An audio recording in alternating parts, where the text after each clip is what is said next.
Hello everyone. Well, I have something special planned for you guys tonight. Since I can't take you guys around for a couple more weeks yet till I get everything rectified, I did a video explaining what is going on. I thought tonight would be a perfect time to bring out my nature poetry. So if you guys love nature, you might want to stick around and listen to some of my nature poetry. We're coming out of the springtime and we're entering into the summer, so now is a good time to read some of this stuff. Now I'll just say right off the top, these do hold a copyright. Okay, so I just wanted to get that out of the way.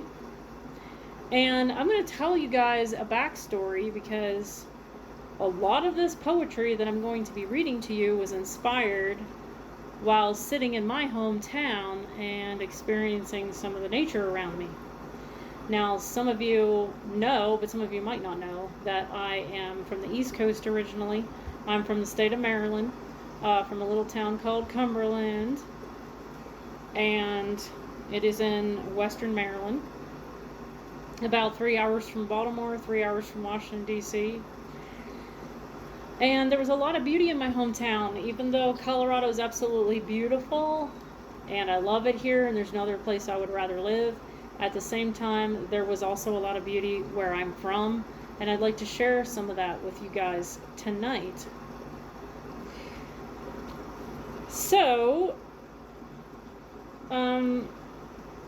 the seasons back on the East Coast, where I am from, were quite different from the seasons on the West Coast. For instance, in the wintertime, it would be very cold, very dreary, where out here, it is a lot less cold, more tolerable. I mean, we do have our cold days, don't get me wrong, and once in a while a stray blizzard. It's rare, but yeah, so, but on the East Coast, it was very cold, very dreary. But then out here, it is a lot more tolerable in the winter, and there's a lot more sunshine. However, we still had a lot of great memories in the winter where I'm from. I mean, we loved to go sled riding, and we had those really nice sleds back in the day, you know, where they were wooden and they were nice and sturdy and you could steer them. And you know, we love sitting by the fire. We love to build snowmen. We love to throw snowballs and have snowball fights. All that good stuff. And in the fall, we had these leaves that would shed all over the yards. So we would rake them all up in a great big giant pile, and we would just jump in them and play in them. So we loved to play in the leaves. And in the fall, we like, you know, the crisper air and wearing sweaters and sweatshirts and sitting by the fire and drinking hot chocolate. And we went on hay rides and we went horseback riding. So we did a lot of fun things in the fall as well. Now, in the summertime, it was very hot and humid. And that's another thing that I like about being out here is you don't have that humidity to contend with, so it's not as miserable. But on the East Coast, it was very hot and humid in the summer. So I spent a lot of time near the water. We had a state park that we loved to go to. And there was sand, so you could build sand castles if you wanted to. There was a lake, so you could go swimming in that lake. The last time I remember going all the way under the water and holding my breath and swimming under the water was at that lake. I haven't done that in years. Yeah, and then you could take paddle boats out on the water. You could feed the ducks. You could go fishing. There was a campground out there. So you could go camping, you could build a bonfire, you could have a cookout because they had grills and picnic tables, so you could go out there with your friends and your family and just have cookouts. You could play frisbee, whatever you enjoyed doing on a lake like that. And it was just an absolutely beautiful state park that we enjoyed every summer. Sometimes I would go with my friends up to the local swimming pool and go up there and swim and hang out because it was just the popular place to go in high school. But I also loved to lay out in the sun. I loved to tan. I loved to do that back then. Now I would never do that with skin cancer, melanoma, and the sun is close to the earth and as bad as it is. Wouldn't do that now, but back in the day, that's what I enjoyed doing. So summertime, lots of good memories. Also, we had lightning bugs, whereas out here on the West Coast, we really don't have lightning bugs. That's one thing I kind of miss. I do miss the lightning bugs because they're so pretty and they're so fun to catch at night. And so besides all of the seasonal type memories, now in the springtime, I remember there were so many flowers where I was at. My mom just loved roses, and she would plant red and yellow and pink rose bushes in the front yard. And she planted marigolds. They smell really different, but yeah, she would plant marigolds. She would plant morning glories. And our backyard would sprout dandelions, white daisies, yellow buttercups, and purple violets. And I used to get mad at my dad because when he would go to mow the grass, I'd get mad at him for chopping down my wildflowers. But yeah, so that was what our yard was like growing up. And then at my grandmother's house, she also loved roses. And so she had red and yellow and pink rose bushes in her front yard. And then in her backyard, she had all these lilac bushes because she liked lilacs. So she had lilac bushes back there. She had trumpet flowers. She had back there trumpet flowers. And she had those orange, what are those things called? Tiger lilies. She even had some orange tiger lilies. And she had hummingbird feeders, and the hummingbirds would come and feed at the feeders. There were, up and down our street, there were bushes that would actually sprout chrysanthemums. So there'd be these yellow chrysanthemum bushes all up and down our street. So we had chrysanthemums. And my neighbor had white lilies.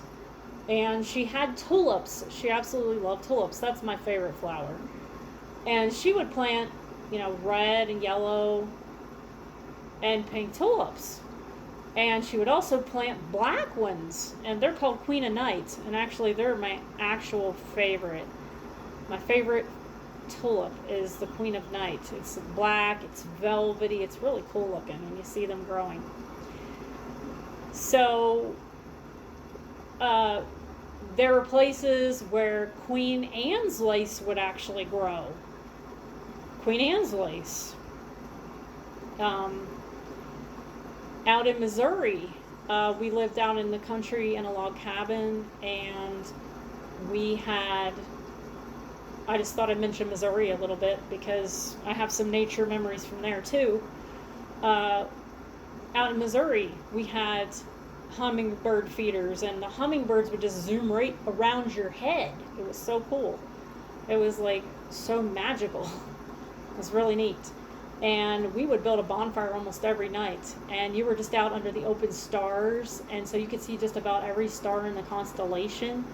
You could hear the tree frogs singing at night. You could hear the whippoorwills calling back and forth to each other. There were lightning bugs in Missouri too, so the lightning bugs would light up the whole canopy. It would just look like a million fairies. It was so pretty. And we had a tree swing out there, which was cool. Yeah, so we just have so many nice nature memories. Oh, and we grew tiger lilies out there too, orange tiger lilies. Um, yeah. So, I'm just going to jump right into this poem because I gave you a little backstory now. So, like I said, a lot of these poems were inspired by the nature that I grew up with that was all around me. I was very fortunate to grow up around all of that beautiful nature. And I love God's nature. So, this first poem is called Spring Air. And it is an epic poem, so it's a little bit longer than a regular poem. And I'll just jump right into it. And you're going to hear about some of the things I was just talking about. Grasp the enchantment of springtime. A cool breeze blows through my window, refreshing my senses as I write these words on paper. Peering out the window, I look up at the blue iced sky. A few clouds roll past the bright yellow sun. The sun shines its rays down on the purple hazed mountains. On the East Coast, you know, when the sun is setting, the mountains look almost like purple. It's really weird. The sound of birds chirping an early evening song fills the air. Their song soft and drowned, yet in rapid succession. All of the little sparrows are back from their winter flight and stay in the south. I saw a few robins hopping around looking for food. Their red bellies can be seen from time to time. We actually have robins here in Colorado Springs, and we also had them in Cumberland. In Cumberland, we also had Baltimore Orioles, we had cardinals. Out in Missouri, we had bluebirds. There are children playing. Their beautiful laughter enhances me to write about it. I love to hear a child laughing and playing in the springtime air because it brings peace and contentment to the heart. The trees are turning bright green with their fresh new leaves as the sun peeks through them.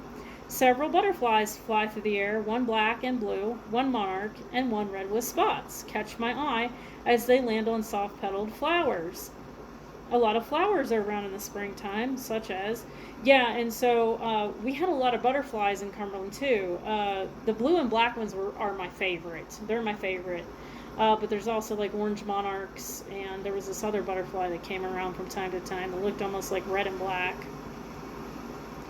So a lot of flowers are around in the springtime, such as the tulip, my favorite, with its unique shape and velvety head.